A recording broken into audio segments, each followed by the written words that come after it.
laboratories. So that's places like the leadership scale computing facility sites, that's Argonne and Oak Ridge, but also all the other labs like Berkeley, Stanford, and Fermilab, and so on, and Brookhaven that you know. This was done in 2019, and they recently had a new initiative, which was looking for AI, and they broadened the scope to include energy and security, which were priorities for the Biden administration. But it's a similar team, enlarged by the labs I talked about, but also by the weapons labs like Los Alamos, Sandia, and Livermore.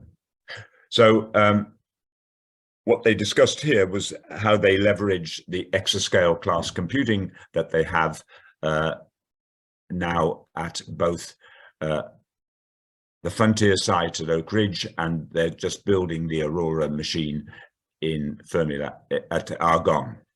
And this, I think, is relevant to the sort of things you've been doing.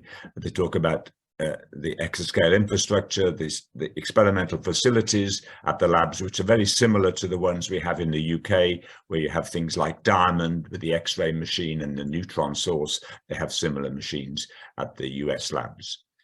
And also simulation, which has been the traditional mission for the US leadership scale computing facilities,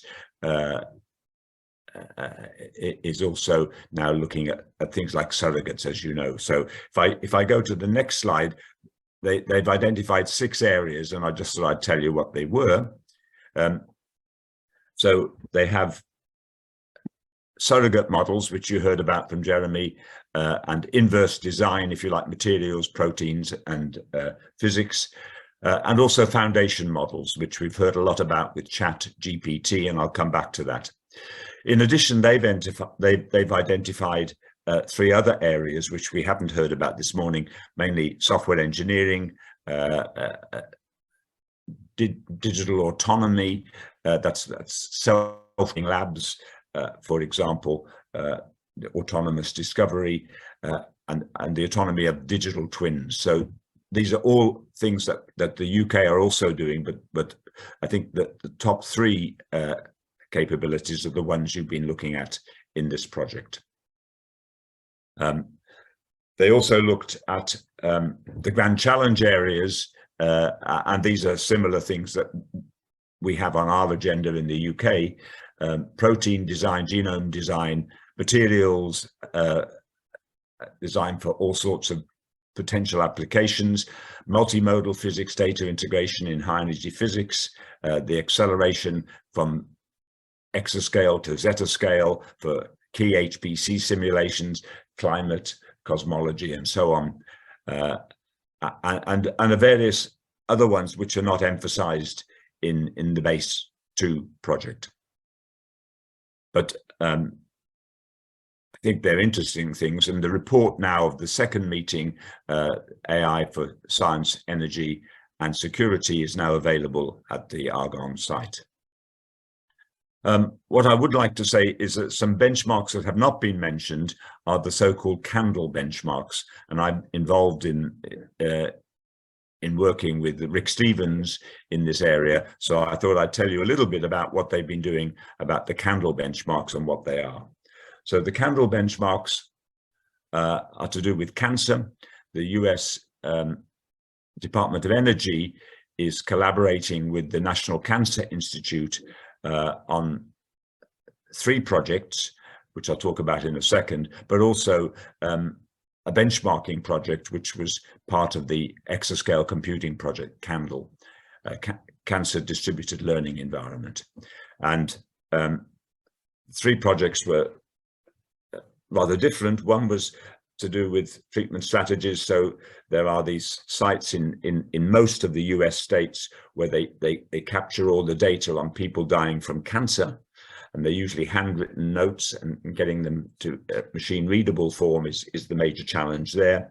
There's some rather fundamental, I would say, I don't know about theoretical, multi-scale modeling it is of various pathways for the RAF protein pathway, which is involved in many cancers, and then looking at drug response. And that involves looking at, again, a lot of research data. So the goals of the CANDLE project were to develop an exascale deep learning environment, which is the same sort of thing we've been talking about in BASE, building on open source deep learning frameworks, optimized for exascale platforms, and in this particular case, supporting these 3 projects, which are these ones looking specifically at the role of high performance computing in assisting in cancer research. And again, there are many industrial partners. Obviously, NVIDIA is one, and the IBM machine you've heard about from Jeremy. Okay, so what they find is that there are many methods using particular, many forms of deep neural networks, autoencoders, variational autoencoders, deep residual networks, generative adversarial networks, deep convolutional networks, and long short-term memory networks, which again you will see coming up in your work. And what they've done is produce a set of benchmarks which actually look at each of these particular types of network. And so there's one on variational autoencoders, and so on. These are now available. You can find they've run them on the exascale machines in the leadership computing facilities at Argonne and at Oak Ridge, and you can find the results and also how to run them. So looking at the GitHub site for them, it's the Exascale Computing Project CANDLE site, and you can download data sets and data and code for these particular projects. Okay, so the CANDLE benchmarks exist, and I think that they may be worth you having a look at in the context of BASE. I would like to say a little bit about foundation models, which we know are now very important. One of my concerns with these is they involve huge amounts of training and hundreds of millions of dollars of machine time at Google, at Microsoft, and so on. And there's no way that academic have been able to do that. And so the question we're going to look at is how in the UK and the US we might be able to do something. So in the US, they're looking specifically at the CANDLE project has a sort of stretch goal of building a scientific foundation model. The problem with these ChatGPT systems is that they've been trained, and that's taken a huge amount of time, but they've been trained on a body of data that we have no control over. We're just given it. And the goal here is to try and develop a scientific foundation model trained on scientific data and databases that the scientists themselves have chosen, rather than have been done from Wikipedia or whatever by companies like Microsoft and Google. So the foundation model in CANDLE will be trained on 100 million scientific papers, a broad collection of text, GitHub, patents, etc. And the DOE presentations and papers are all kept in the Office of Science and Technology Information, OSTI, based also actually in Oak Ridge, and thousands of different data sets that are kept in various repositories. So the goal is they will produce a pre-trained model and make available both the source code and the data for reproducing this model. So this will be, if you like, a ChatGPT, but for science. And the question is, what would you do with it? Well, foundation models can do many things, we believe. and these are foundation models for science. So obviously doing things like summarizing and distilling knowledge. That's the sort of thing we've seen in ChatGPT, these protein-protein interaction networks, materials, code kernels, etc. They can combine information from multiple sources. They can actually write small programs. I think you need to check them, but you can actually write programs with these things. They can also generate plans and solve problems, and in principle, write experimental protocols to power self-driving labs and things like that.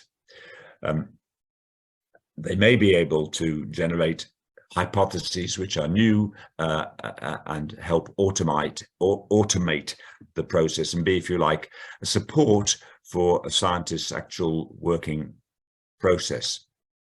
So it's an exciting prospect, and they've already achieved some interesting sites using their large language model called GenSLM, genome scale language model, and they've looked at obviously at COVID, SARS-CoV evolutions, and that was the Gordon Bell Prize at supercomputing last year, and these are the people receiving their award.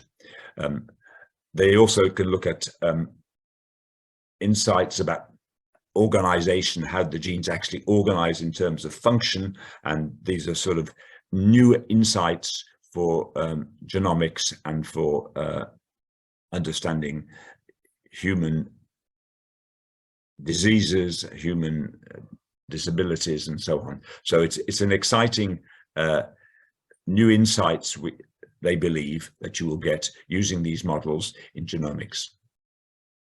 So how are they going to do that?